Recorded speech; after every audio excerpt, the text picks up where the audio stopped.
عید کی جو رات ہے، عید کی جو رات ہے وہ بھی بڑی قبولیت کی رات ہے۔ ہمارے نبی کا ارشاد ہے من قام لیلۃ العیدین لم یمت قلبہ یوم تموت القلوب، جو شخص عید کی دو راتوں کو جاگے گا، عید کی دو راتوں کو جاگے گا، دو راتوں سے مراد عید الاضحیٰ کی رات اور عید الفطر کی رات، ان دو راتوں میں عبادت کرے گا، ان دو راتوں کو جاگے گا۔ جاگنے سے مراد ساری رات ضروری نہیں ہے، ساری رات کریں تو بہت اچھا، ساری رات نہیں تو کچھ حصہ۔ جو ان دو راتوں میں عبادت کرے گا، ہمارے نبی نے فرمایا جب دنیا کے انسانوں کے دل دنیا کی محبت سے مردہ ہو جائیں گے، اس کا دل مردہ نہیں ہوگا، اللہ اس کے دل کو زندہ رکھیں گے۔ اس لیے عام طور سے عید کی رات کو لوگ عبادت نہیں کرتے۔ اعتکاف والے بھی چاند نظر آتے ہی بھاگتے ہیں گھر کی طرف،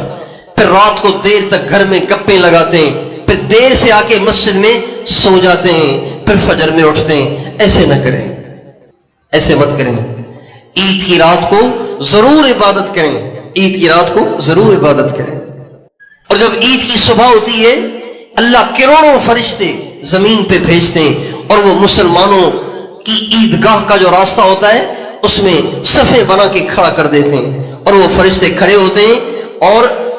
جب مسلمان نماز پڑھنے کے لیے جاتے ہیں فرشتے ان کے لیے دعائیں کرتے ہیں، ان سے مصافحہ کرتے ہیں۔ جب عیدگاہ میں مسلمان سفید کپڑے اور صاف ستھرے کپڑے اور نئے کپڑے پہن کر نہا دھو کر عیدگاہ میں آتے ہیں تو اللہ تعالیٰ فرشتوں سے فرماتے ہیں میرے فرشتوں تم بتاؤ اس مزدور کو کتنی مزدوری دینی چاہیے جو اپنی مزدوری پوری کر چکا ہو، جو اپنا کام پورا کر چکا ہو، اس کو کتنی مزدوری دینی چاہیے؟ تو فرشتے کہتے ہیں یا اللہ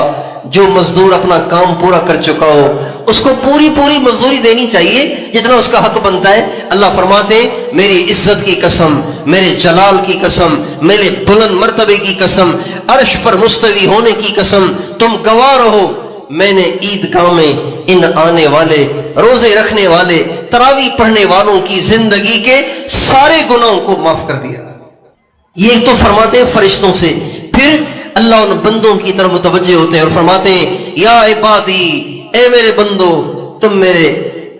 دروازے پہ آج آئے ہو اور تم نے سارا مہینہ روزے رکھے اور تم نے تراویح پڑھی اور تم نے اپنے آپ کو برائی سے بچایا، میرے بندو تم آج مجھ سے جو بھی مانگو گے نا میں تمہیں ضرور دوں گا،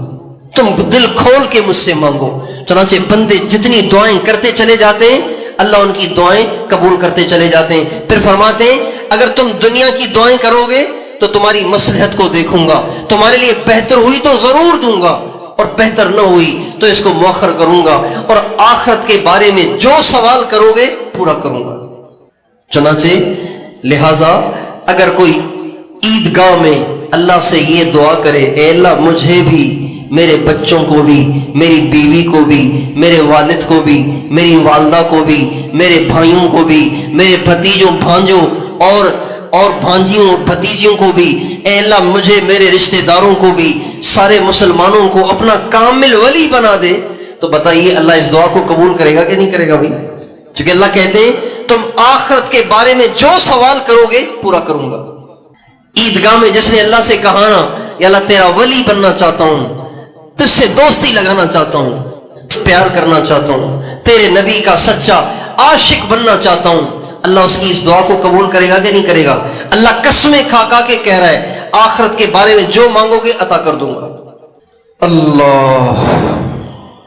اس لیے ابھی بھی اللہ سے لینے کے مواقع باقی ہیں اور عید کی رات آ رہی ہے، ان مواقع کو ہم ضائع نہ کریں، ان کو گنوائیں نہیں، ان میں ضرور کمائیں۔ کیا خبر اگلے رمضان سے پہلے ہمارا دنیا سے جانا مقدر ہو؟ کس نے دیکھا ہے اگلا رمضان؟